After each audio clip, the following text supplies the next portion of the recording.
Mesdames, Messieurs, fidèles téléspectateurs, il y a Canal Congo Télévision. C'est-à-dire que pendant plusieurs années, depuis Kakabakota, on a chassé Mobutu.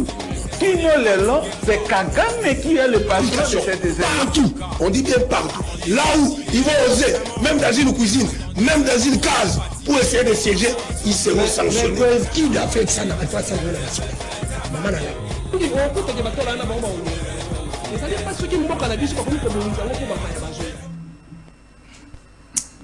Voilà, 14 mai 2026, mesdames, messieurs. Fidèles téléspectateurs à Canal Congo Télévision, auditeurs, il y a 96.8 MHz radio Liberté Kinshasa. On se retrouve encore ce matin, na déjeuner, Nabino rendez-vous des auditeurs, émission Nabino au peuple, émission Ezali Kopé Sabino, possibilité Mikolonioso, il y a Kobenga, il y a Kopesa. Makanisi Nabino ya kopesa baïde Nabino na maïzali koleka na mboka na biso au Congo. Je dis merci à tous les courageux oyo bakataka pongi na bango chaque tongo pour être babima pour na basila ko nourrir famille na bango. Le courageux bazalaka na rond-point Victoire, na magasin, na Willery, na rond-point Ngaba, na Wenze ya Matete, na Kimbateke, ba courageux nyosom. Vraiment, on est ensemble avec vous. Kati pongi koluka musala, mais tant au rendez-vous les auditeurs et bandaka, batika kana no musala balande émission na bango, émission Nzambe alandaka rendez-vous les auditeurs avant bazongela, activité na bango, tous les courageux au bazali disséminés à travers la République. On est avec vous, Batonios. On va faire des radio na bango, ba télévision na bango, na ba différentes communes, na ba province nyonso disséminées à travers la République. Les Banda Mboka, vous avez mon avis en direct sur YouTube, C7 Viralique officiel. On est là pour parler Congo pendant 1 heure. Il y a échange, il y a débat, mais également il y a proposition. Parce que partout au Bozwami, Bozaïna Posa été makambo échangé, Nakati Mboka na biso. Congolais, Nyonso a profité, na kita, il y a écolo, amélioration, il y a conditions, il y a vie, il y a ba Congolais et Congolais, puis na Souka, Moto Nyonso, Azaï na posa été, na Est, il y a Mboka na biso, Bitumba et Sila, Pouete, Kimia et Kota, des sujets. Au centre, il y a Masolo Nabiso, il y a Mokolo Alelo, ça continue à susciter de débats dans tous les sens. L'église divisée à 1000 morceaux. Au sujet, il y a changement, bien évidemment, il y a constitution. Les responsables de l'église citée Bethel s'est atturé la foudre de ses pairs pour son opinion. Et puis Motuna, pourquoi les corps du Christ, l'église de manière générale, est secouée par ces vents que le pasteur Rodé pourrait très bien maîtriser pour ne pas livrer l'un des leurs à la merci de toute moquerie et dénigrement. Quel rôle le chef de l'État peut-il jouer? Déjà, le CESAC appelle à la retenue face à ces insultes critiques mal placées. Les évêques catholiques et déplorent la pauvreté, l'insécurité et la montée de violences verbales et physiques. On en parle dans cette émission Rendez-vous les auditeurs. Et puis nous allons encore revenir sur cette position du président français Emmanuel Macron. Oazali Kobenga, Félix Tshisekedi appelle au dialogue entre Félix Tshisekedi, Kagame, Museveni, Ndayishimiye. C'est là pour désamorcer cette crise sécuritaire na Est. Il y a République démocratique du Congo, Azali ko s'inscrire contre les sanctions infligées au Rwanda pour la France. Cela ne résoudra à rien cette question sécuritaire. Que pensez-vous? Comment vous allez analyser cette position de la France? Aujourd'hui, c'est un face-à-face entre deux personnes, c'est-à-dire Teddy Kachama, Azali cadre, il y a Idepes Tshisekedi, de je dis bonjour et bienvenue. Bonjour Ndeko Maxime, bonjour naba téléspectateurs nyon surtout naba auditeurs na biso ba oyo balandaka café na biso tangawisi na biso ya tongo et stressaka bato na pesi pe ko débatteur na ngai mbote na sepeli mingi na invitation ndenge osali pour être tokutana. Je pense que les débats sera de haute facture et sera un débat républicain. Voilà, merci beaucoup Teddy Kachama en face, malgré que Songi, il y a réalisateur. On a ici déjà les débatteurs, il y a de côté dit Kachama, que je salue, de côté Marius Moubalama, analyste politique, les moukwegistes, Mbote Nayo, de côté Marius Moubalama. Mbote de côté Maxime. Merci mingi pour la considération oyo ozaganango et pas na biso pour na ko bengisa biso pour na ko ya ko participer na émission oyo les a très suivi pas seulement par les kilo ndenge bisala global mais na ba kongolo bazali banda même na ba kongolo bazana ba zone agressée miso na bango zakana émission oyo po bango bande ko na biso bazana Bukavu Goma Ituri bebi ke solution na bango eza isika musute ke na Kinshasa na gouvernement na biso na yango na tonyo botoni parce que tribune o ezo ko pesanga opportunité en tant que mkogiste ya koya na libanga na ngai pona kotonga kimia na mboka na biso kimia ezalaka te il faut to yango permettre na pesa pembo te pa ya ko débattre na ngai otokuta na ekala mon aîné, j'espère que nous allons avoir un moment républicain, nous allons cogiter autour de la nation et cela ça sera sans passion.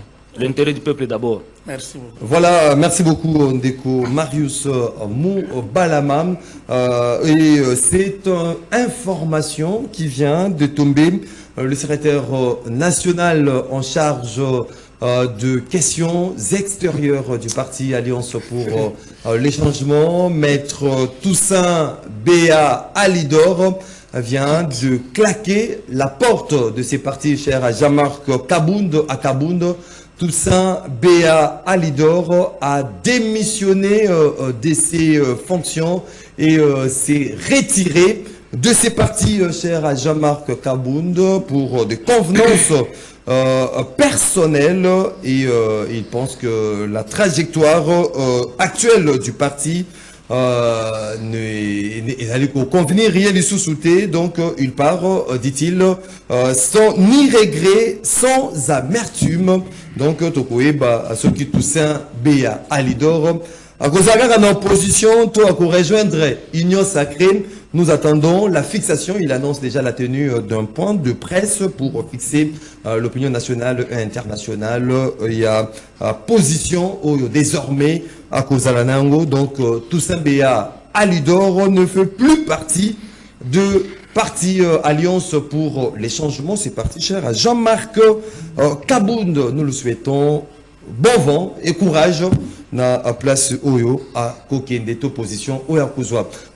Comme les traditions, une minute à sujet isolé na chaque invité. Tobani Nandeko Teddy Kachama. Oui, na une minute nanga nako remercier pe ko féliciter ko souhaiter bon retour na Kinshasa na mwana mboka VPM de l'intérieur l'homme de Ndobo Shabani Loko oyo akendeki na mboka ya Uganda ezalaki na conférence commission mixte Uganda RDC c'est sûr tango Uganda atali façon vitesse oyo Trump azoyela na Congo atali alobi papa d'ailleurs biso na bino to bunisaka ba ADF na nani na Ituri actuellement sikoyo il faut to bongama azalaki kuna akondusaki délégation moko ya munene na ministre des affaires étrangères bazalaki balobelaki sur 4 points munene renforcement ya stabilité régionale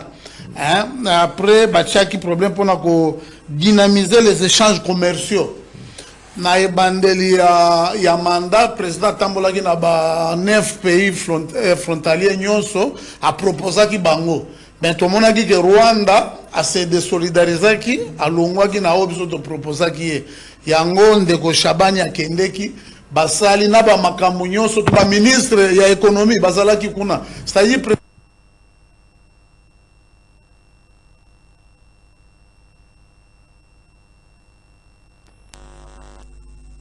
oui, président, malgré akendeki na investiture ya ndeko, mais il y avait beaucoup de choses ezalaki troisième ezalaki neti ba renforcer ko consolider ba coopération bilatérale parce que biso na bango toza na problème ko ya banane. Ça c'est pour vous dire que ba oyo baza koloba que non Ouganda boye na boye, il n'y a que des imbéciles qui ne changent pas. Ezana mutu moko kotala résultat par rapport aussi à résultat quel est le non, résultat de cette coopération avec l'Ouganda. Non, toi yokana bien. Nani épicentre ya ba trouble avec le général gouverneur Johnny Luboya Nkashama. Soko moni balongwe côté ya ba Bunya, ba pusani côté ya Mambasa. Koto yo kime koti muke. Baye ba okende ko se fofiler, c'est pour cela. Et depuis plusieurs années il y a cette coopération avec l'UPDF. Hier tomoni Monisco na FRDC na batunyo surtout bakita côté ba Mombasa, c'est pour cela coup de chapeau vraiment. Tokende na biso liboso ya mibale ya mwa mukeza kaka ke ndeko ya SNEL vraiment pardon. To sengi na yo bolimbi c'est vraiment. Tosengi yo bolimbi c'est vraiment bakinoa baneti biso na Kasavubu tokomi ba kama ba explication tokomi na stage moko eko banda lelo de stage muso banda ko ya courant zo ya tana butu mais oyo de stage courant ekomi ko lala e kaka lobi nango na to. Merci beaucoup Ndeko Teddy Kashama. Ndeko Marius Mubalama. Oui, merci beaucoup. Pour une minute pour un sujet isolé. Mais biso na Congo de valeur qui est notre structure, tout ça li constant moko et mabé par rapport à ndenge mboka na biso zo kende. Na constant on est banni les lots, constant on est banni depuis des années.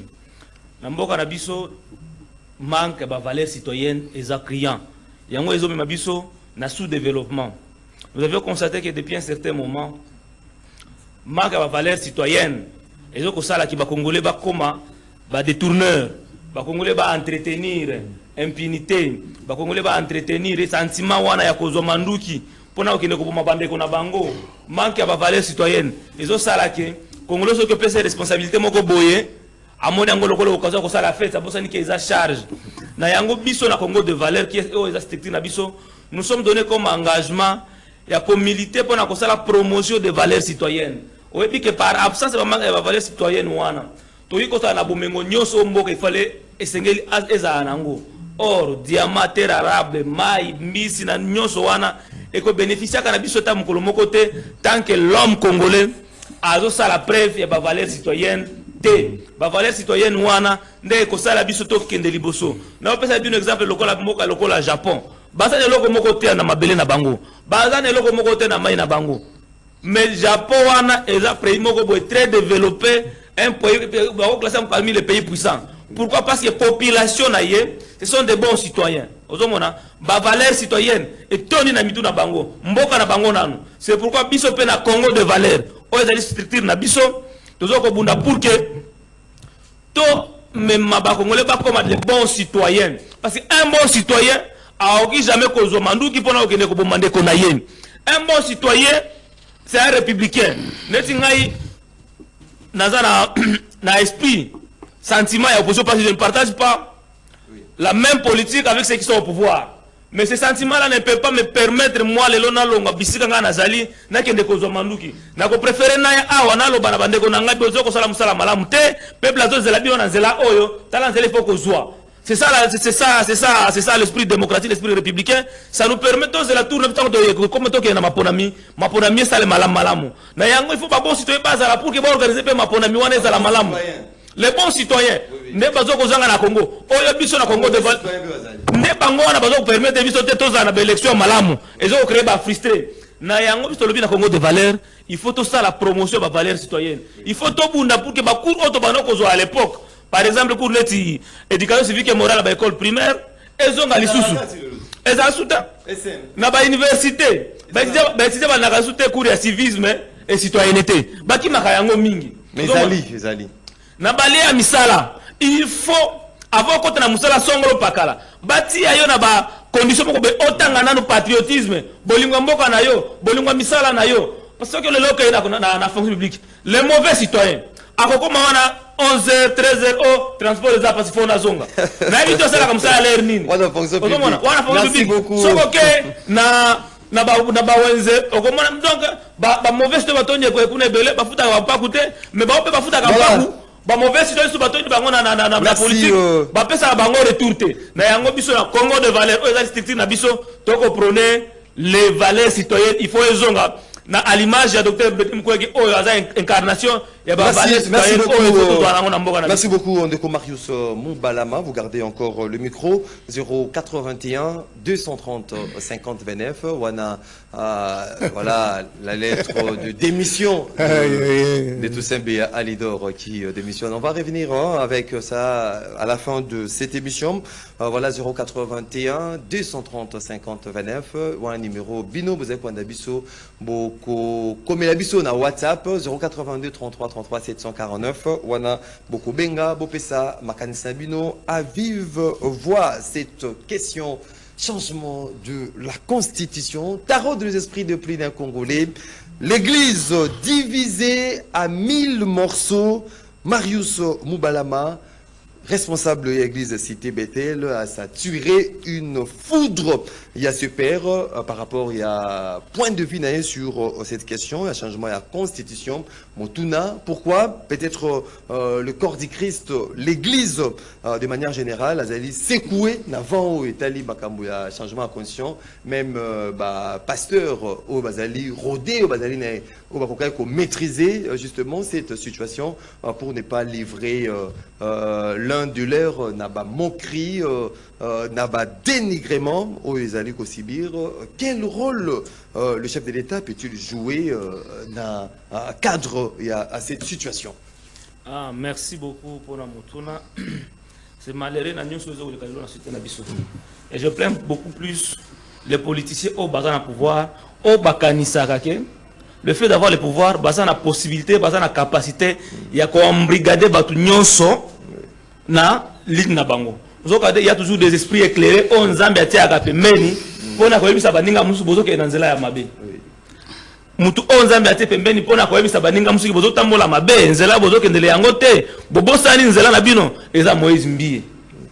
Na saluer liberté oyo na sens patriotique ya Moïse Mbie ya ko yebisa baninga na ye. Oyo bakosaka Kabila lobby. Non, c'était une forme d'interpellation. C'est une forme d'interpellation. Et non insulte. Ah, incita ki bangote. Batu oyo bazaki lobby na Kabila. Baebisa Kabila umela. Baebisa Kabila tokozana na yo wana tio sala 3e mandat. Tangu peuple lâcha Kabila, batu wana ba ne bazongi susu simatsekedi bazongi susu Tshisekedi, zalaka wana sala 3e cycle contre toute volonté contre la volonté de la population. Bango ne bazoko sae avec bazo la Bible. Bazoko interpréter Bible na lulengi na bango pona kokosa mokonzi ya mboka alors que population azazo la makambo ebele sima ya président. Ngana landaki Moïse Mbie. Parce que comment utiliser les mots forts, l'église. Non. Pour comprendre les sous-soutés. Non. A utilisé le terme. Oui. Par exemple, le prêt. Ils ont battu. Oyo. Basengeli kofana pemeni ya battu te. Oui. Oh, bazo battu nyoso bazo ko travailler contre intérêt à peuple. Oui. Contre volonté à peuple. Sont de le prêt. Oyo sengeli baza pemeni à peuple te. Oui. Un le prêt oyo ko za mokambi à peuple te. Ouais. Parce que à contaminer le peuple, na maladie à mabe oya zanango. Or peuple il faut qu'on protéger. Si quoi batou ebele, les lois baza permettre à chef de l'État bazo ko saye bazo ko mena nzela mabe. Là il a lo bakeno Moïse Mbie. Si faut que na logique. Oui. Il y a ba pasteur oyo bazo ko s'attaquer elo na Moïse Mbie. Nulle part na yo ki Moïse Mbie alobi qu'il est contre le changement de constitution. Oui. Moïse Mbie écoute un exemple na ye. Alors l'église oye azoko diriger les lots. Abani ko kamango na 2001 ou non 2022 ou 2020. Statut ezali kuna, ezali statut ezali salema ki en 1991. Maintenant ya côté la bokonzi a changé pour que adapter citoyen statut akala na ba réalité ya lelo. À travers une mais à sengi bango. Oui. Ceux qui besoin qu'on changer constitution, il faut zala na volonté à peuple, il faut zala na intérêt à peuple. Oui. Ce constitution Zamabé, bon Pessangaï ou bon Pessa peuple, quelles sont les dispositions à la constitution qui fâchent? Aujourd'hui, il y a un changement à peuple, changement à la constitution. Il y a l'objet que nous, il faut essayer de demander l'intérêt, il y a peuple. Mais ceux qui ont dit, même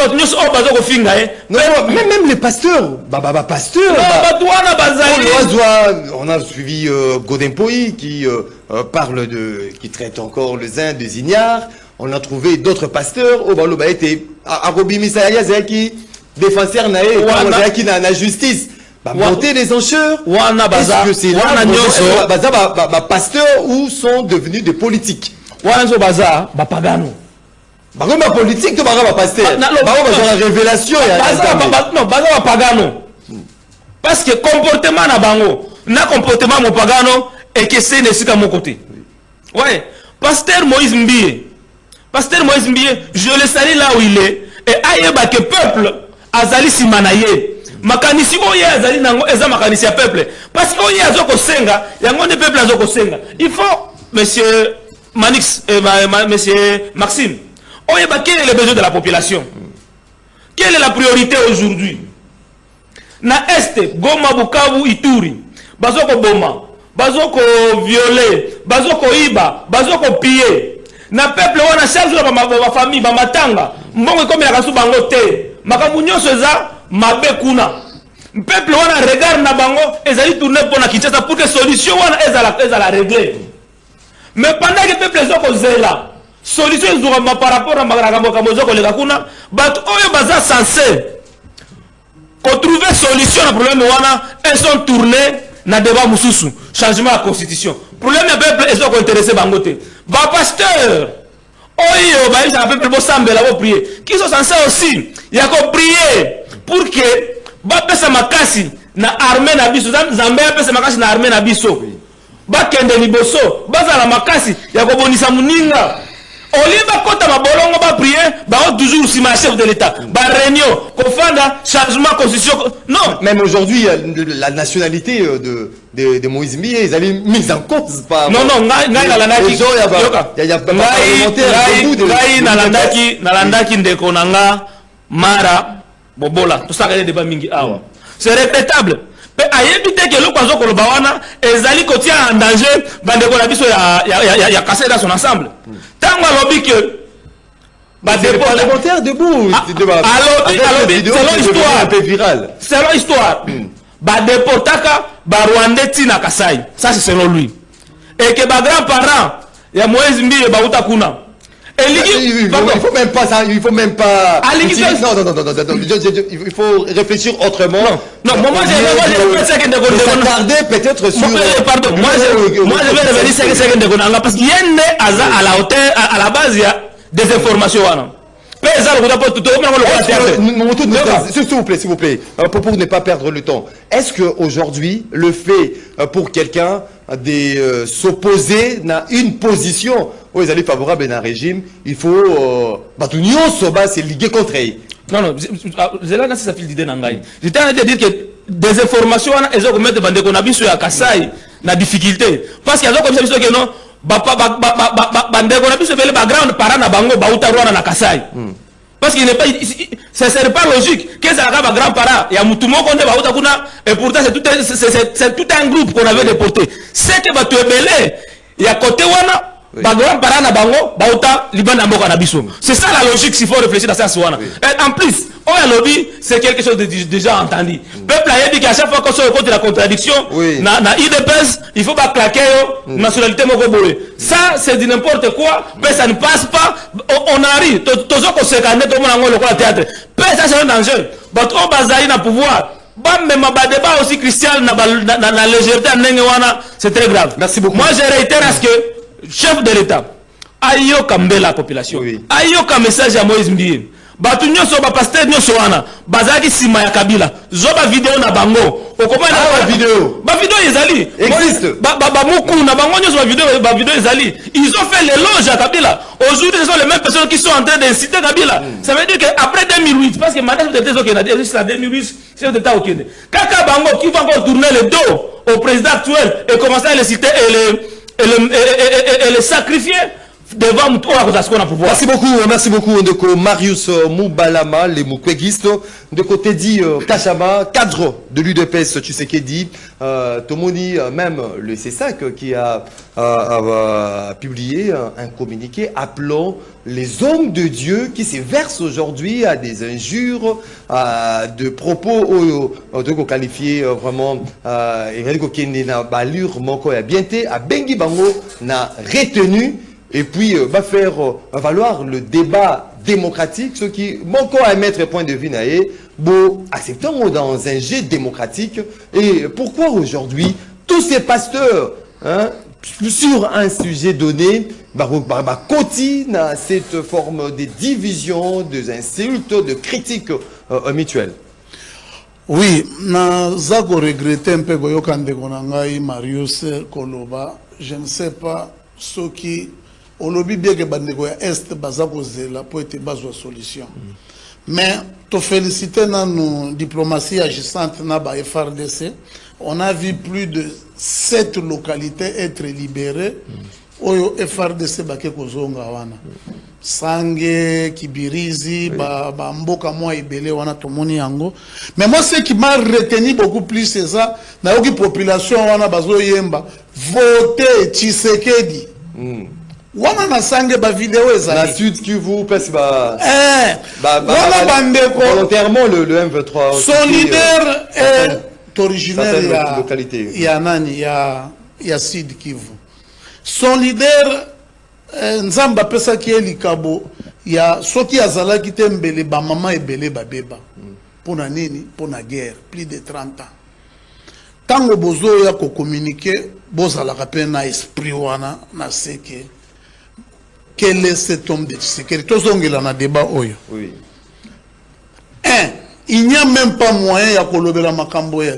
Il y a changement ou il y a révision à la constitution tant que guerre et na état de siège, on ne peut pas. Tout le monde en parle, même le chef de l'État en parle également. C'est qui même le chef de l'État lors de sa dernière conférence de presse. Opposition ya Bikedi. Opposition ya Nzala. Le chef de l'État, la récente conférence de presse. Mais il a parlé suite à une question de journaliste. Une conférence de presse. C'était une conférence de presse chef de l'État lobby. Pas pasteur Basangani. Balobi no tomoni biso to appuyer que ba changer ba pesipe ba argument ba ina ba argument batali ngana landaki ba pasteur bazakolo ba muku na pesi ba argument na ye apesi ba argument par exemple ba loi bakajika il faut ezonga na kati ya constitution, hein? Il faut to longola lelo Congolais za sous propriétaire terrestre. Ce qu'on moni ba libanais na bandeko na biso que na bakasavu ce sont des ouest africains bazu ba comité na ba titre et pourtant on est alaka uniquement ka pona bana mboka. Ce que ba pasteur basangani. Mais c'est lui qu'on devait même arracher les micros à côté et ça Moïse Mbi. Ah bah c'est micro. D'ailleurs j'ai interdit à mes frères na ebisi bango soki bozongi kana ebisi wana ngai na bino esili. Oh, il faut d'abord un micro. Par manque tout d'abord d'éthique. Ayebi peke ba église batu nyonso na basangani principe na bango munene ba pekisaka batu komela masanga. Maintenant toi tu parles avec légèreté. Non, papa wala ba wala belango te parce que kokatanga ite. Non ba yo gena omela oh ba c'est na ezama sanga te. Non. Façon ya lobeli c'est dénigrer. Oui. Tant il se réunissent papa. Nanya rondi bagé. La l'église va passer ça sur fin. Au côté la passer ou passer avant mission Maxime. Nalobi hein. Avec un verre. Nalobi hein. Malembe. Un prédicateur, tango ya lobby boy. Mutu Congolais lambda na nzela alobi nini? Oh, ça y ba juana babayaka lotokwa. Babayaka ba whisky. C'est dans ce sens-là, il a très mal communiqué. C'est lui qui a commencé l'attaque. Mais c'était une forme d'intervention. Est-ce qu'il a attaqué Moutou? Est-ce qu'il a cité le nom considération mais lui est-ce qu'il a cité comme moi pasteur moko et bon une interpellation constitution c'est la tata non boya ko bénir le fidèle de l'église bonne œuvre de l'Éternel à mon idée il y a certains pasteurs c'est-à-dire pour se concentrer dans makambo etali biblia na makambo etali constitution mais bango ndenge bazalaki wana ya yokaki ke na ba église na bango bakangaki dimanche ke batu batang basala te toke kolobela constitution il a mal agi il faut qu'on dise nyonso na zui ba rivalité na bango ya ye na soki Mike Kalamba na banani ndazo kende kuna tala IDPS na bato ba na sima ya Fachi bazalaka un tribaliste d'été bazalaka de deux bazalaka na ba partisan te nous on voit le pays hein tango pasteur Dalo alobaka cet homme là il m'a jamais donné bien moko bomonaki et pas la biso parti pris moi je suis contre le gingembre na koki ko finga te mais lui c'est le vrai lépreux qui ne peut même pas s'il vous plaît de côté du Kachama lorsque Bobino Bolobi que non, vous êtes l'UDPS. L'état de droit. Ils allaient l'UDPS. Le jet démocratique. Mon konzambo kakutu abi par rapport à l'attaque entre Bino et l'UDPS à Benyango vitalité démocratique. Alors pourquoi pas aujourd'hui quelqu'un qui émet son point de vue la jet démocratique. Mais beaucoup mettre même en cause aujourd'hui sa nationalité. Comment on a tout le parlementaire debout de l'UDPS. Non. Comme non, ces pasteurs-là, il est de nationalité rwandaise, il n'est pas congolais. Ça vous dit quoi, au fait, l'UDPS, lorsque Moutouka a s'opposé à Bino, comment traiter de tous les mots? Enlever l'UDPS na Katia Makambo, il y a des individualités bazako. À force, il y a katanga baïde zobunga ngaipe. Ndeko oyo, il ne pouvait pas aller s'attaquer aux gens pour nous traiter bango. Tozuka thème na yewan. C'est lui-même le vrai lépreux. Parce que dans l'église, il est célibataire, mais il célèbre le mariage. C'est interdit. Non, c'est célibataire, c'est un péché d'être célibataire. Non. Dans la... Moutouma, on a le gars, Jésus Balaki. Dans le sacerdoce, il y a qu'on compare Jésus à Moïse. Jésus Balaki, il y a qui a Balaki. Le problème est ça, il ne pouvait pas s'attaquer aux gens qui se sont réunis uniquement. C'est-à-dire, il y a qu'on comprendre la opposition. Bah on écoute ba ke Rwanda ko lia mbongo ya Kagame ba shole ya mbongo na balani ba ke kuna bango baza basantu bango ba na problème te hein mute balobi to kendeki kuna d'ailleurs ils nous ont très bien accueillis ba pesi bango na mbongo qui sont en train de travailler. Quel est le péché que ces papas ont fait? Ou bien il est anguille sous roche. Quel est ce papa? Au moment que Moïse va sous-traiter. Et il a créé le problème lui-même à Zonil sous la top Congo. Oh non, je ne voulais pas dire ça. Batu ba pasteur, ba utakapoto, ba senga kinga. Bino pe asali bino bien, surtout batu à présidence. Président, na maman Denise. Bravo. Tout le monde a un concert. Yo, yamba ki yakunat. Bosali ba vidéo, batu basomba kuna banani bakendi. Biso 7 ans yango, boyamba biso te. Ata toko bando communiquer kaka. Asali bino pe bien pour le asali bango bien. Mais démocratie au luka yango. Kasi yango to lodi asali bango bien. Biso toko banda ko lobi ko mona ba bengi bango. Bako kende bazana ba lead ba la collaborateur moko kuna soki ba pesa ka bango mbongo soki ezalaka ndenge nini. Bref, Moïse Mbia n'est pas d'ailleurs ba papa oyo dans ces moments difficiles bango nde ba chela maboko. Aya longoli ba papa nyonso to yeba kuna ba papa bazaki na papa Mbia mulaya pe à son âme. Ye moko azolo ba kutuke mais c'est même papa pourquoi pas peut-être bango bazali rodé bazan expérience sagesse. Pourquoi pas qu'on maîtriser un peu l'affaire au lieu que non bango mon combat c'est versé na ba insulte pas c'est versé na ba critique mutuneti yo moni mutuneti mutombo kalombo na ko répondre ata ijiba mampia wana yo moni mutu lokola ba godempoi qui a répondu. Mais na kotinda quand même non Godempoi qui a tenu de propos il faut soutenir bango parce que lui ce qu'il a fait il a exposé même l'église de Dieu. Ah baba na lobby c'est ça que na yokaki baba yani lobby baba ya wika babetaka nani babetaka shikata biloko alobaki hier les gens chikata oyo nani non il n'a pas parlé de nalobi les gens ont développé tango ya lobi ba lépré on katia ba lépré ya ba makambo ebele c'est pour vous dire ce qu'il a fait il doit demander d'abord pardon na ba wana ba ni bazo finga pe lisusu baba nani ba o wana na bango na landite po ni bazo loba ba yende abimaki pe ayeba yango nous au moment opportun ndenge ya lobby que aza contre changement de constitution biso tokozala pour mais apika pende ekobanda débat ekobanda apika pende parce que débat nano ebandi te ata baoyo soki bamoni ka mutu ake komarche ke otozo marche contre changement de constitution il faut bakanga ye non bien bakomi ces pasteurs là sont devenus de politique babatikaka bachère basala bango politique basali nini nga nalingi nayeba mutu atalisa ngai mabe nini basali c'est-à-dire bavotaka te baza na droit ya kovote ya kopesa koemettre point de vue na bango te kaka ye nani kaka ye monsieur soki gege Moïse nde nalobi pasteur Moïse Mbia nde papa pasteur Moïse Mbia j'ai un droit aussi de douter de son sacerdoce nako douter yango parce que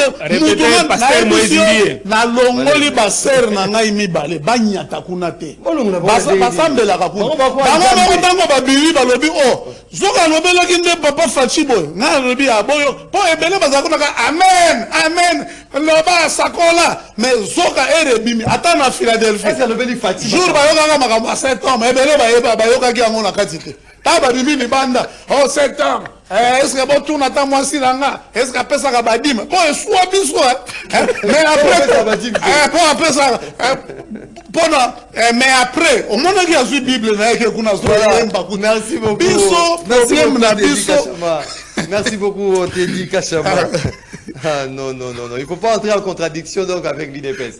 Si vous entrez en contradiction avec l'IDPS, on a Maramouno se foudre et soyez. C'est ça. Et ça pourquoi ce qu'on peut dire en opinion à l'IDPS peut-être. Mais l'opposition va comme intolérant envers. Merci beaucoup de côté du Kachama. 2 minutes. Revenons. Le rôle maintenant, au moment où l'Église est divisée. L'église n'est pas divisée, papa. L'église est divisée. On a un individu. Quel rôle Mokondiambo a dû jouer dans ces nets moments, justement pour nous apaiser un peu ces tensions? Merci beaucoup pour la question, mais je voudrais d'abord féliciter mon aîné Teddy Kachama par sa liberté d'expression. Il vient de nous révéler des choses. Il faut maîtriser en gros. Langage de pèse et zoko évoluer. Malembe makanisi na bango ya mabe e kolongwa na mutu makanisi mabe nini ya changement constitution parce que alobi nini onga na retenir ki na makele miso asali wana eloko moko que pendant période ya bitumba bakoki ko penser changement constitution te eloko en tout cas mon aîné merci beaucoup ça veut dire que il faut bolo oyebisa bandeko na yo que na minute oyo makanisi na bango ezala tourner sur le bien-être des Congolais, sur la souveraineté et l'intégrité de Mokanabiso. Et là, comme tu as voté, c'est ce qu'il y a en tu as voté, c'est ce qu'il y a pour changer la constitution. Le peuple, à continuer à faire ce qu'il dit à la troisième mandat. Peut-être qu'on dit que tu sais qu'il dit à un peuple dans le référendum pour que le peuple ait zonga. Parce que le peuple a un pouvoir, il y a qu'on revenir sur la matière où il est déjà assis à décider.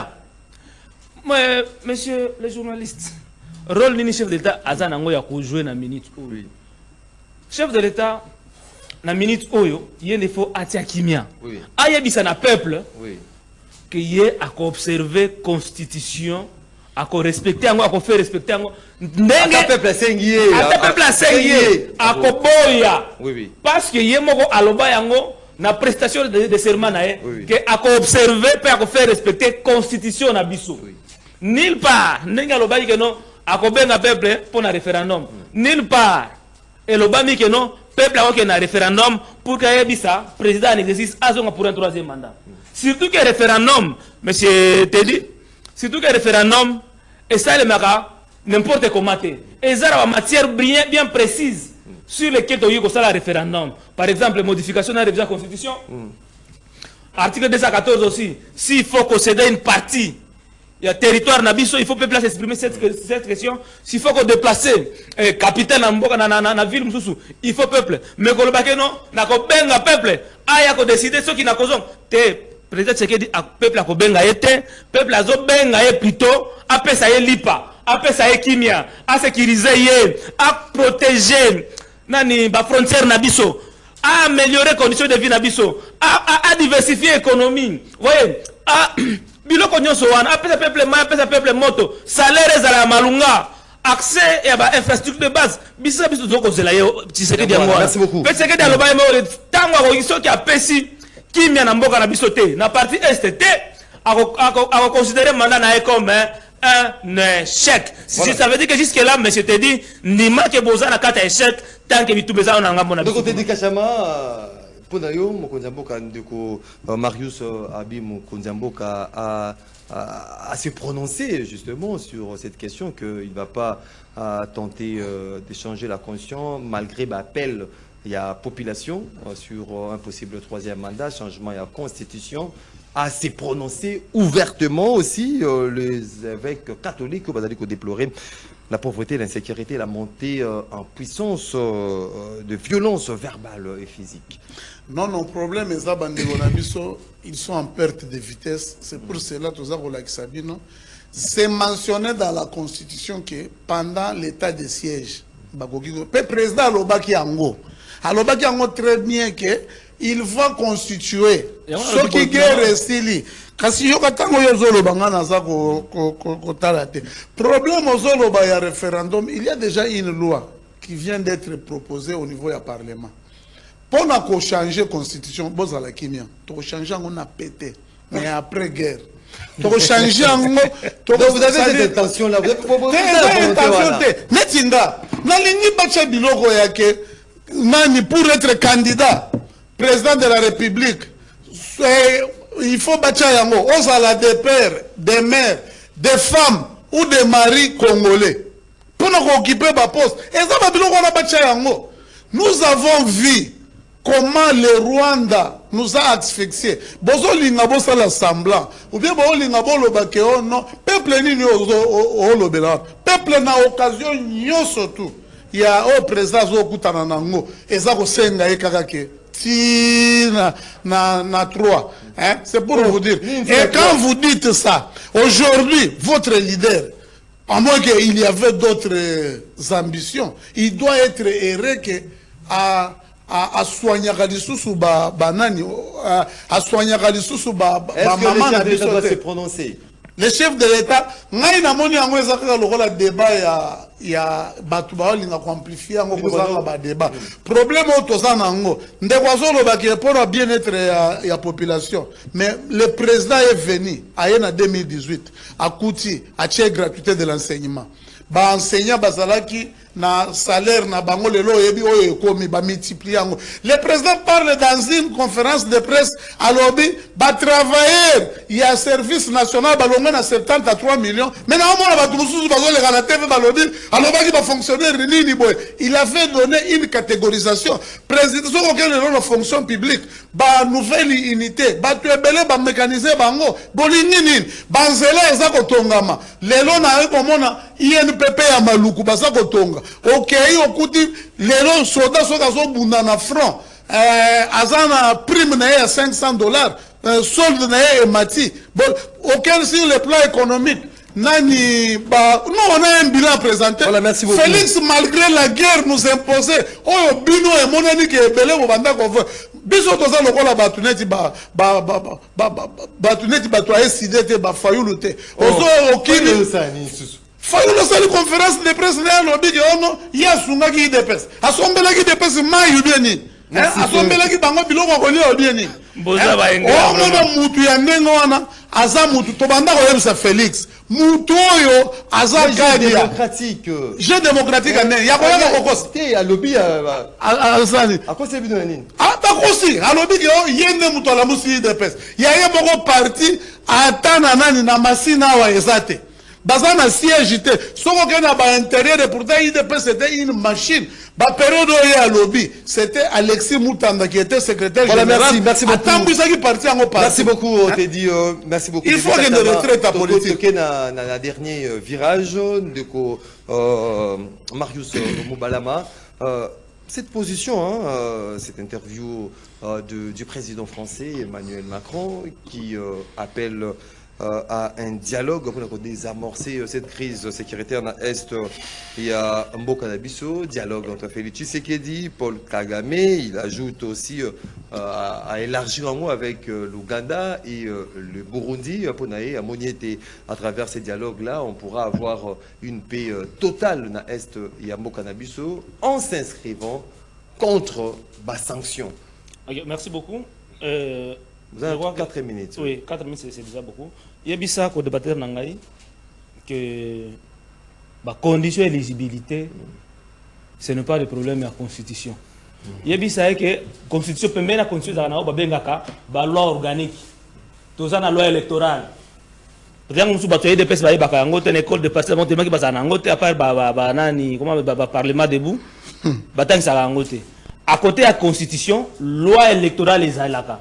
Oyo sika wapi batia ka ba condition d'éligibilité constitution yoyi kozwa ba problème nyonso te. Tu vois, pour compléter la constitution, loi électorale les awana pona koya na eloko na ba idée na yo ba étudier so ba trouver que c'est nécessaire et kokota. Mais ko ba keno pona besoin wana, il faut pas changer constitution, ce n'est pas connaître que mboka itambolaka des options aussi. Baloba keno constitution mais a toujours accompagné la loi organique. Pour revenir à la question il y a président Macron. En tout cas, moi personnellement, Marius Moubalama, président du Congo de Valeurs, je ne partage pas à 100% ma candidature à président Macron. On est sur Sengi, dialogue direct entre Tshisekedi et Kagame. Vous allez voir que dans la condition Macron a ligné comme la biso dans un conflit bilatéral. Oyo biso ba mkogiste toloba comme problème. Il y a accord, il y a Washington. Nasina loba on a plateau oyo. Que accord Washington et biso na dans un conflit qui semble être bilatéral entre la RDC et le Rwanda. Ouais. Or le conflit est régional et international. Oyo azoko senga wana. Mais on est salema qui na Washington non? Oui. Combien de fois le président Tshisekedi n'a pas récemment dans une réunion à huis clos avec les deux présidents. Voilà, combien de fois Tshisekedi n'a pas bakutani. Bakor le cinéma ba signé en Washington n'est pas respecté. Hier Macron il faut asala pour la kimia pour la paix en RDC qu'il sache pas ce qu'on a dit discours naie, c'est comme s'il est Sima ya Rwanda, Sima ya Kagame. Tant il y a des sanctions contre le Rwanda. Mais sanctions l'Union européenne à l'époque contre le Rwanda. Tout le monde qui n'est Rwanda qui déjà asphyxié. Comment est-ce que Kagame a bien dit ça que compatriotes n'avaient pas sentir parce que Makamozo est compliqué. Dans le moment où les Américains ont sanctions contre le Rwanda. Mais Macron, France, a sanctions. Sanction qui n'a plus un objectif moko. Qu'on pousse Kagame, il faut se retirer si Mayem 23. Pour ceux qui Kagame se retirer si Mayem 23, M23 est quoi? M23 est Koufi. Parce que l'M23, il faut le dire, n'est pas congolais. L'M23 est rwandais. Toutes les revendications portées par l'M23 sont des revendications rwandaises. Négocier avec Kagame, c'est continuer à légitimer l'agression. Et c'était une erreur. Oyoka Ekoma qui n'a pas ça à Washington. Tango Andima Kotia n'a accord à Washington, ba mesure défensive à Rwanda contre Mboka Nabiso. Il fallait à ça makasi na accord Rwanda, balo bela toujours agression. Rwandaise contre la RDC. C'est pourquoi biso mkogiste. Tozo koloba na gouvernement congolais azonga na résolution 2773. Parce que moi résolution wana eza directe. Ezoko yebisa, ezoko demander si qui est l'effet immédiat sa condition. Ezoko senga retrait immédiat, il y a un V3 na RDF sur le sol congolais. Ezoko senga c'est que qu'on puisse démanteler les administrations parallèles mises en place par Nanga. Et là qu'on est permettre au gouvernement Nabiso et étendre autorité à l'état sur toute l'étendue et récupérer souveraineté et intégrité Nabiso. Macron a lobby makambo ya souveraineté. Il faut qu'on respecte la souveraineté. Alors parce que tu respectes la souveraineté pendant que la souveraineté est violée. N'a pas dire ils ont clairement que Macron a soutenir Kagame. Il a de protéger, de soutenir le Rwanda. A soutenir le Rwanda. Et ça, nous devons, moi je m'inscris en faux. Macron, il ne faut pas jouer au savoir-pompier. C'est parce qu'il n'a pas été, la France n'a pas été associée peut-être dans cet accord de Washington. Il ne trouve pas l'intérêt de la France. Aujourd'hui, il faut mettre même en cause cet accord de Washington. C'est là, si on a Platon, on a que nani accord Washington, ils ont posé problème. Il y a inclusivité. Ça ne prend pas en compte tous les acteurs majeurs à conflit. Pour que tous les qui à libéla, ils ont prendre la cause profonde en compte à conflit. Il faut tous les accord cadre à Addis Abeba. Parce que Addis Abeba. Mais oui. Clé bois de l'Union des Républicains. Accord cadre à Addis Abeba. Parce que moi, à Addis Abeba, tous les acteurs majeurs, la partie prenante. Et chaque partie avait pris des engagements. La France, l'Allemagne, la Grande-Bretagne, les États-Unis, signé à accompagner RDC, n'est-ce pas? Il y a qu'à rétablir qui met en Mboka Rabiso. La proposition de Soana Biso, tout ça le lobbying. Tu peux faire proposition au gouvernement. Gouvernement a décidé que dans cela naïe. Docteur Denis Mukwege, abunda na ndenge nyoso pour que résolution 2773 elles allaient voter na niveau il y a Conseil de sécurité des Nations Unies. Si il y a accord Rwanda, il y a résolution 2773, docteur Denis Mukwege a continué à mener des lobbying au niveau de l'Union européenne et dans plusieurs pays au monde pour que les sanctions soient prises contre le Rwanda. Les Américains ont la Mukwege, gouvernement congolais a la Mukwege. Gouvernement a décidé qu'il y a un Doha, oui, na Doha, na Washington. Na Doha, nous sommes en train de voir comment est-ce qu'on est en train de stagner même la discussion. Na yango biso to lobby boy. Nyoso États-Unis comme ko sala lelo. Ba sanction États-Unis comme ko zwa lelo contre le Rwanda. Pour Nabiso, ils ont fait respecter la résolution 2773. Parce que nous sommes en Amérique, ils ont constaté l'eau. Ils ont fait respecter la résolution 2773 et non pas l'accord de Washington. Parce que moi, l'accord de Washington, voilà, merci. C'est là qui vient avec beaucoup de contraintes. Merci beaucoup, qui la paix n'a pas de prix. Merci beaucoup, Ondeko Marius Moubalama, Teddy Kachama. Comment vous allez analyser cette position de Emmanuel Macron? Oui, à un dialogue direct, Félix Tshisekedi, Paul Kagame, pour désarmer crise, et puis non, donc il s'inscrira contre sanctions américaines. Oui, il faut s'armer bien avant. Je vous donne l'article 72 de la Constitution. Pour être candidat, il faut posséder, candidat président de la République, il faut posséder la nationalité congolaise d'origine ou d'origine, d'être âgé de 30 ans au moins, 3, jouir de plénitude de ses droits. Pour nous dire que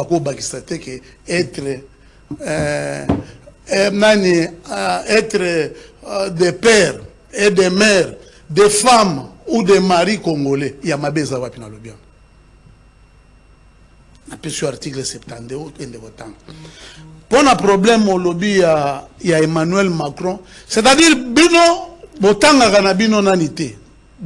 C'était une question d'une journaliste à poser. À lobby on a kutana kina bango, mais Trump les a fait déjà répondu. Trump a lobby la bango kala bozeliti guerroyo et c'est keti musika. Hein? Et vous aviez fait quoi, Bino Bato Union européenne? Qui ne connaît pas que Trump, Congo s'y est échappé? Hein? Trump et Macron. Hein? Trump et Macron. Trump, Congo échappé.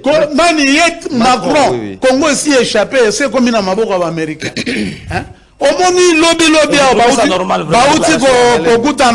bauti ko découvrir gisement moko ya cuivre dans le Kasaï oriental oyo siko ba chinois baye parce qu'avec Félix c'est du gagnant et ça le contrat oyo si communauté hein oyo to eko revisiter to gagner moi quelques bao to ça elango banzela ba biloko ezo salema ebele lobby komona wana nani na boulevard na biso ya nani ya triomphal bazo pasolanzela ezo bimatina baka yao. C'est pour vous dire que ba projet na ba avancement eza makambo ebele. Macron a échoué na problème na bango ya Congo. Les Américains sont venus nous nous donner tout. Tomoni yango.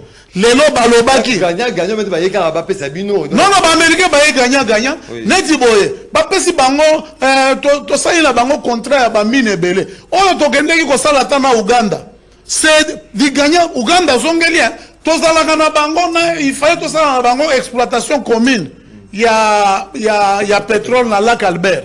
Mais ezaka bango ne ba banda ko sala. Mais na banani zela o moner ba ko sala briefing. Na banani o ba uti ko sala actuellement o ba uti ba Shabani na ba Kaikwamba na ba Julien Paluku. C'est-à-dire il y a maintenant un rééquilibrage. Lelo Angola na yokaki moko o ba lobi ba o maîtriser ta situation ngo bien te. L'Angola avec la Perenco, Angola nous devait au-delà de 25 milliards de dollars. Mais tant que le président Félix avec tant que Didier Bidimbo Zalaki na hydrocarbures, tant que va batali, ceux qui t'ont dit que ne pas foutre abiso bambongo nyoso parce que la Kabylie prenait ça bando chango na ba poche na bango. Balobi non to renégocier to bandela kaka place to bandia actuellement et ça moi rééquilibrage ezali pendant que to exploiter parce que place Angola za ko exploiter ba pétrole na littoral wana et ça mingi na cannabis. Maintenant, comment travailler ça? Comment la moutou? Pour aller dans le Bundana Uganda, c'est-à-dire, bisoto Bundana, ba force nyon soana tout, avec l'infiltration aux Zali. Il y a un dit président, on va dire que, ba pesa qui n'a pas information, il y a bien té. Ba ebisi a dit président, lancer guerre à Talelo. Attaque qui gagne, on a atteindre tout ça, la Babylone. Soka basi ba ebi na terrain, soki président. A lancé la guerre, c'est-à-dire retour à terrible, peut-être même à ta pouvoir. Président Azamoutou il a reconnu. Et ça, quand on a reconnu, c'est-à-dire trompé. C'est pour cela que Macron a mis son intention. Macron a fait réfléchir Fachi Betonte. Asi ayebi asi azoa ba sanction les alliés quoi porter le côté aller ba sanction pour la bus ça quoi apporter déjà Macron ça na erreur place non place ça na akolo bandengo wana na lobby ba sanction wana na terrain to moni tango ba américain bakati Swift ya ba Rwandais c'est-à-dire mbongo zo comme le soit pas na bango ba frapper Kabila. Toza ko senga d'ailleurs ba enquête za na terrain apona ko kende ko zo ba biloko ya Kabila za nanu moi c'est-à-dire ndenge baza wana moyen ba poussa na zate ba obligé bango de Uvira ba longwa ti 60 km. D'ici semaine prochaine résolution mususu ezobima. Ba résolution en faveur de la RDC. En faveur de la RDC. Parce que il faut Goma Bukavu ba libérer ango population Bukavu tozana bango balobi Félix à tenir bon. Macron on a bazo ya kaka zolinga ke alobaki na interview moko bacheli na Ukraine alobi ndenge ba ko envahir pa ya Russie moyen basala ba élection exacte. Awa lelo sko na Congo bamoni bien que même la communauté internationale na batunyo surtout bamoni que c'est attesté que Rwanda n'a pas agressé Congo na katina ba militaire na c'est-à-dire moyen pe élection se tenir tant que bazawana ezate yango to ko bundana babima to yawa to changer sikoyo constitution to la constitution to changer constitution ya ba ya mboka na biso ngai na ana kanda la constitution oyo. Merci beaucoup de côté dit Kachama. Voilà, on va lire un message ya Baimboka Ndeko Maxime Yebisa Kachama 2028 fin mandat. Il y a président Félix Tshisekedi, aucun miracle, troisième mandat.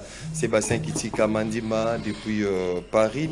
Bonjour MM. Est-ce que Bandeko ya IDPS Oyo Tango Baligara na plateau ya ba TV Bazalaka na makambu nyonso vraiment ceux qui toko bunda na Uganda to zalape na amité de Kodianinga Joachim depuis Paris. Kachama Okota IDPS Kala Banda na Kasai jour nini okozwa poste lokola fils mukoko amisi makutano na bato mosusu non il est François Matamuzola depuis quelque part de Maxime Sakachama président Félix a prêté serment 2 fois de protéger la constitution comment à Bongwani et comme c'est que le peuple congolais Ndeko depuis Paris. Bonjour MM. Loban a dit Kachama que Moïse Mbie aza vrai Congolais. Est-ce que Rwandais a koki kozala bogar net Moïse Mbie? Ndeko fidèle et Kofo. Bonjour MM. Est-ce que Pasteur Ejibaya Mampia aza modèle na Congo awa? Depuis aza qui rebelle les sons d'Ignakopé Sabiso Fiston Daye. Depuis quelque part, la RDC souffre à cause de la stupidité de ses propres enfants. Le pasteur Mbie a tenu un bon discours et a tous les soutiens de l'Afrique progressiste. Ndeko Landry qui nous écrit, Ndeko Maxime Sakachama, pona ko pambola mutu elingi kolobate que il faut kaka mosali azala na mwasi. Lipamboli ezalaka lié na libala te, lipamboli ezali maloba o ezali kobima na monoko ya mosali de kokani kabamba. On va lire. Bonjour de Maxime, veuillez surveiller les propos de celui de l'IDPS lorsqu'il dit constitution yatata nae. Il parle de papa apôtre Mbie qui est mort. De Thierry Félix Bina. On va lire d'autres messages. Voilà, bonjour de MM, tanga message nangai. Mais vous n'avez rien écrit, comment je peux lire? Voilà, tout tanga bateau, batine biso na WhatsApp avant. Tout kende direction ya standard. Bonjour de Maxime Tedika Chamazo Lobanini. Tozo comprendre été de Ndile Ileka depuis quelque part. Maxime, je soutiens le changement de la constitution. Bonjour Ndeko Maxime, Yebisan Ndeko Kachama, Biso peuple Toluki vraiment moyen y a copé sa présence Félix Tshisekedi du troisième mandat Tomonité. Alors Toyokani Akende na Ekaka na 2028. Blaise Sakata, l'infatigable de Massima Nimba qui nous suit. Max, il faut que le chef de l'État puisse calmer la tempête. Je salue l'homme de Rajoutada, Toro, Teddy Kachama, de Jeff depuis la commune de Kassavubu, MM, Tunaka Chama. Pourquoi ceux qui m'ont sali naïe Azakaka contre pour Nalelo Moïse Mbie a commis étranger? Là depuis quelque part, Maxime, Fabrice Makabou depuis qui sait au Kachama. Quand les catholiques parlent de la Constitution, IDPS dit que Moussala Nabango est à côté. Mais quand les léprés parlent de la même Constitution et commune normale, les babés, il y a RDC et IDPS. Bonjour Maxime, Tunaka Chama, politicien en soutane. Naba pasteur, Oyo, bazo soutenir changement en conditions différentes, c'est Ali Wapi. Fabrice Ingangue depuis la commune. Maxime, pasteur, T. Kachama, Bossani, changement et conditions, Ezalaki, Poucher. Neko Merlin depuis quand Luca MM, franchement, Teddy Kachama doit être retraité au niveau médiatique car il est toujours dans les débats qui n'apportent rien aux fidèles auditeurs. Il parle trop. Neko Seli Matumona depuis la commune de Lingwala. Neko Maxime Macron Attic et la Bisso, distraction de mauvais goût. Dialogue naïs à nul et sans effet. Compatriotes Congolais qui nous écrit. Bonjour Maxime, dans le cadre de l'accord de Doha, la CM23 s'est retirée de toutes les zones occupées après l'accord de Washington et de ces faits, les USA analysent une option afin d'accorder un statut spécial aux zones sous contrôle de l'AFC pour une administration transitoire locale jusqu'en 2028. Edi Kachama, tu as tort, voilà la soudanisation à la portée de la RDC. Deko Honoré Lulendo depuis Suède. Maxime Yebsa Kachama, Azanani Ponapeki Sabatu, ba marché. Izan Deko Chico depuis Nga Liema. Maxime, aujourd'hui, l'info, c'est la récupération de 7 localités occupées hier par les terroristes rwandais. Les restes n'est que distraction dont vous semblez tomber dedans. Macron ne tranquillise car il n'y aura jamais son dialogue à lui qu'il cherche. Papa Maurice depuis Sanga Mamba Ndeko Maxime Teddy Kachama à part Makiele Azali Koloba et l'autre côté Ndeko Choko depuis Kinshasa, Ndeko Maxime, peuple congolais et Pessinga raison pour un dialogue Senko et CC. Papa Matondo depuis Mongafula.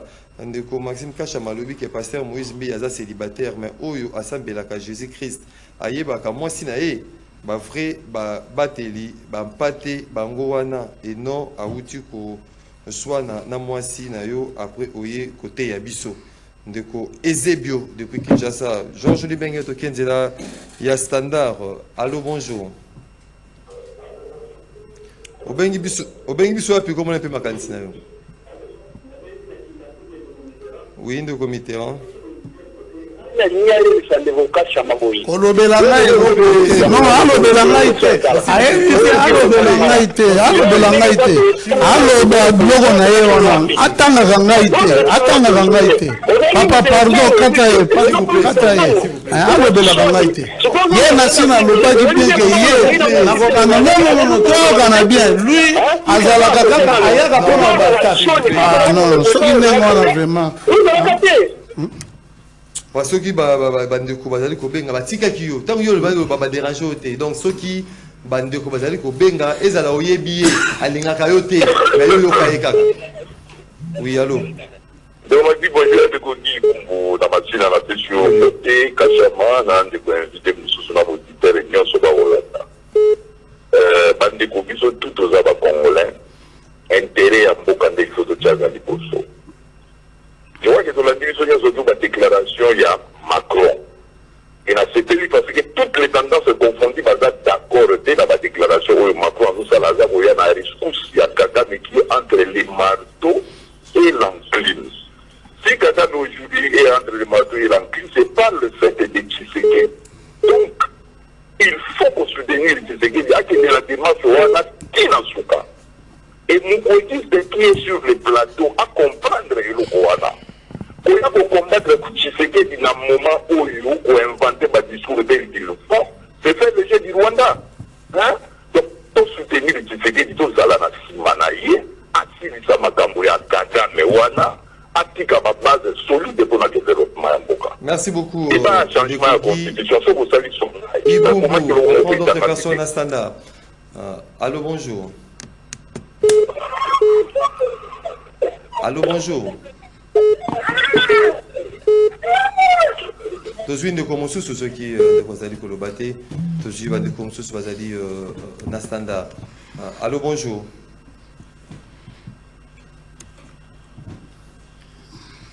Tozwi bandeko mosusu na standard ndeko Georges Libenge.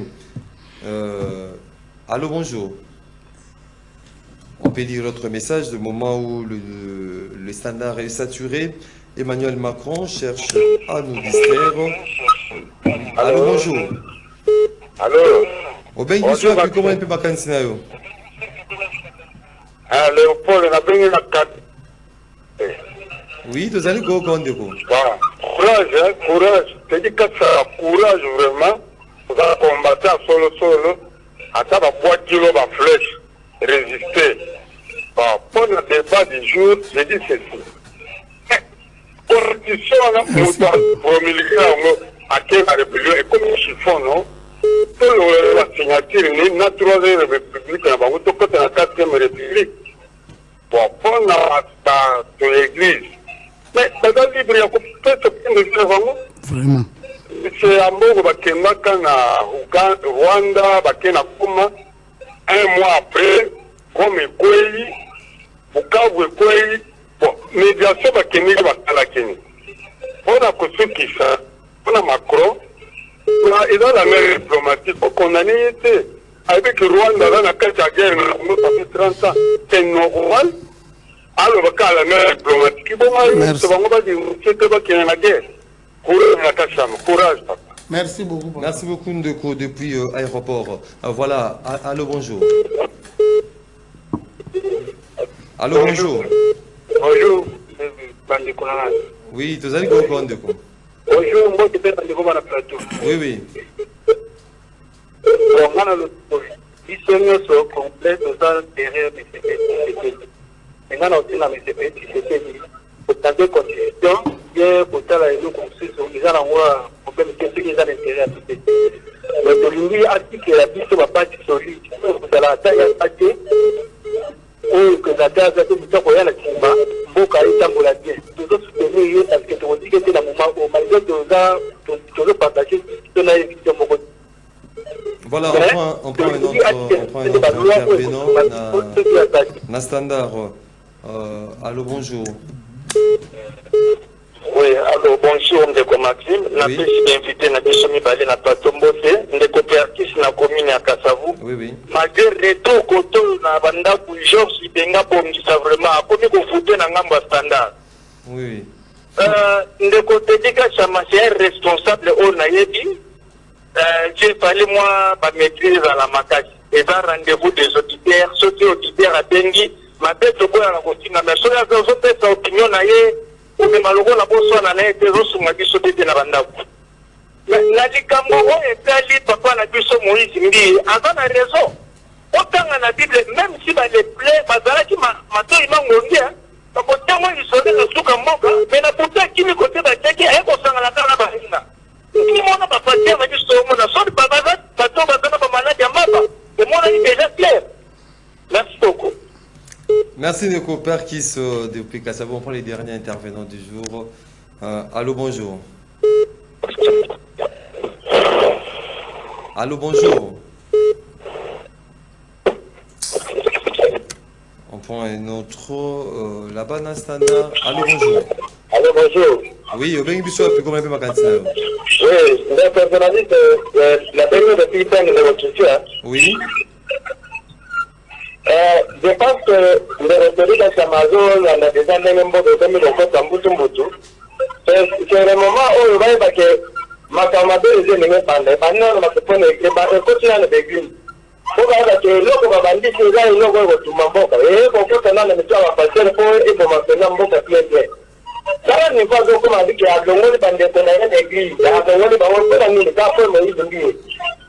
Ozomo le niko tozo koma tozo bungi bomoto tozo esu bo batute ozomo le tozo de nous bandele na mboka ga pona magamba batita constitution batika pende zambe ba poliza gaete batika pende.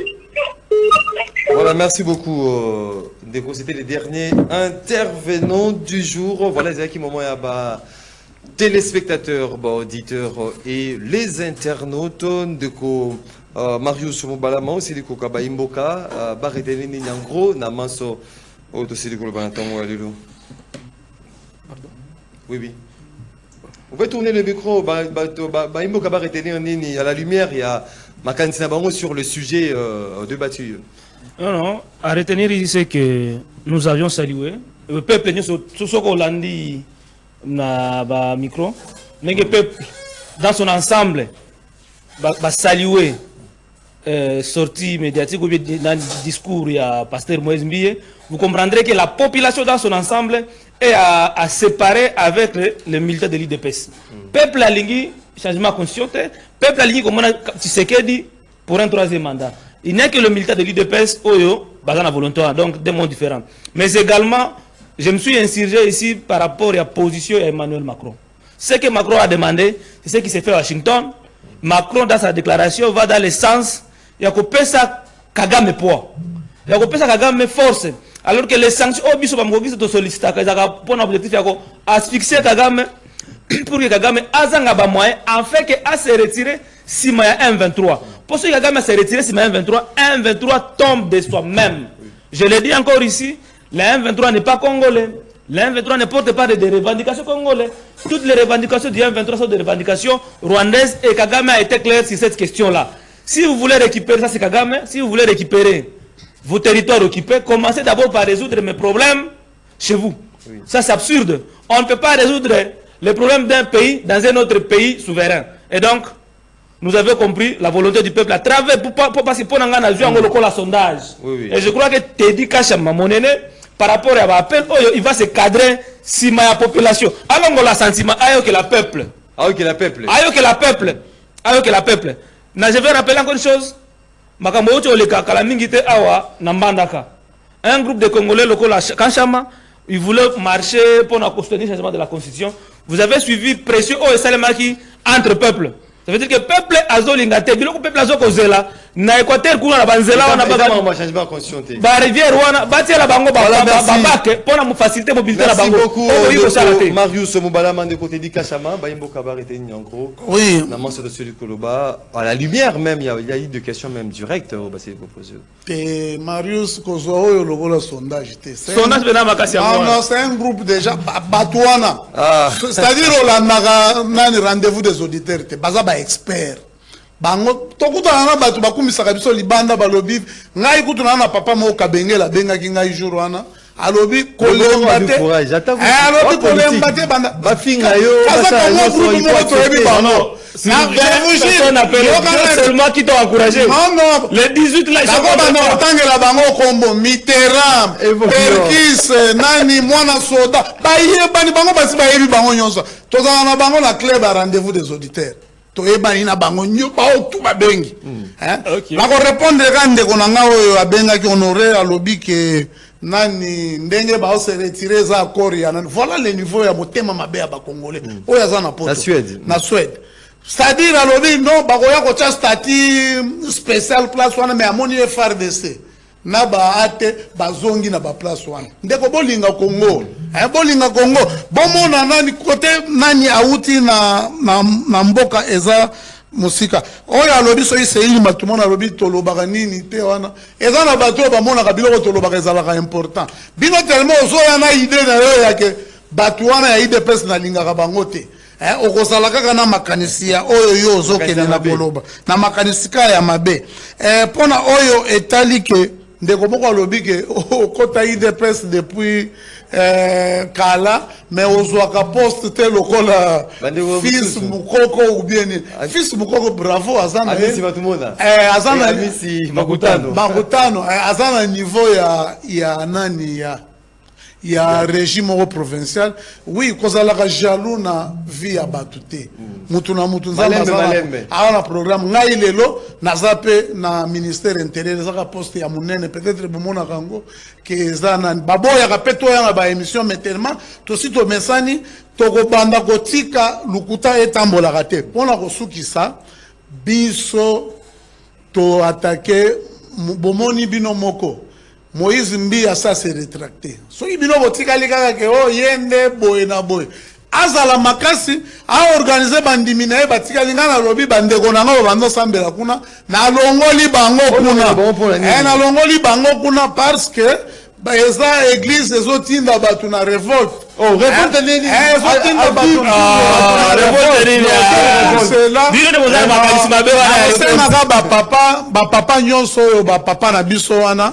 Bo azamwana na bino bo limbiste bo répondre à ta goutute. Merci beaucoup. Bo répondre goutute. Ye batu ba répondre za ba Mari Kalamba inde batu ya niveau na bango ça na bango débat. De côté dit Kachama, voilà, Serge Mombito n'a pas eu le temps, il y a beaucoup de standard, je n'ai pas eu le temps de lire son discours. Serge Mombito est toujours approché à la télévision, à la radio, à Internet. Grand frère, oui, sa grande sœur, on était là avec Serge Mombito, voilà. Toussaint Béa. Était maître Toussaint Béa Alidor. Maître Toussaint Béa Alidor, secrétaire national et alliance pour les changements pour les questions extérieures. Il a démissionné de ses fonctions, il s'est retiré du parti pour le changement. Jean-Marc Kabound pour des convenances personnelles, à mon trajectoire au parti, ils allaient actuellement, ils allaient confortable été naba vision et c'est là, il a déposé sa démission et puis il s'est retiré. Il fixe déjà l'opinion bientôt là, dans le jour où ils allaient Koya, il va tenir un point de presse pour fixer l'opinion sur sa position. Ce gars Kozala, puis à redémarrer dans position, au côté de la Union sacrée. Là, on saura dans ce point de presse qui sera animé par Toussaint Béa Alidor, l'ancien secrétaire national en charge des questions extérieures et Alliance pour le changement. C'est parti Jean-Marc Kabound. Il a claqué la porte en déposant sa démission. Falmamba et Azali. Falmamba. Il a lobby. Il y a le gars au démissionné, il est là, mais tout simplement, il vient de démissionner. Voilà, vous étiez nombreux à nous suivre de partout à travers le monde. Merci pour la participation et attention soutenue. Une émission réalisée par Bruno Ndinga, qui était au même moment à la régie d'antenne. C'était assuré par Osé. Hein. Osé était à la régie d'antenne, Alain Kabongo na radio, et puis Fakol à Alain Kabongo na web, Fakol à la radio. Georges Libengue Marité Godo derrière caméra, Doudou Montiri à la production. On se retrouve demain pour le dernier numéro de la semaine. Il y a Michel Bino, rendez-vous l'auditeur. Zambé, Afongola qui TV Naïna Bangelou. Abalin Kwanda, rendez-vous l'auditeur, rendez-vous ici. Nzamba Kangi TV Naï parce que. Et le Garota des Aïs sous-sauté. Michel Bino, Tokotani Lobby. Au revoir.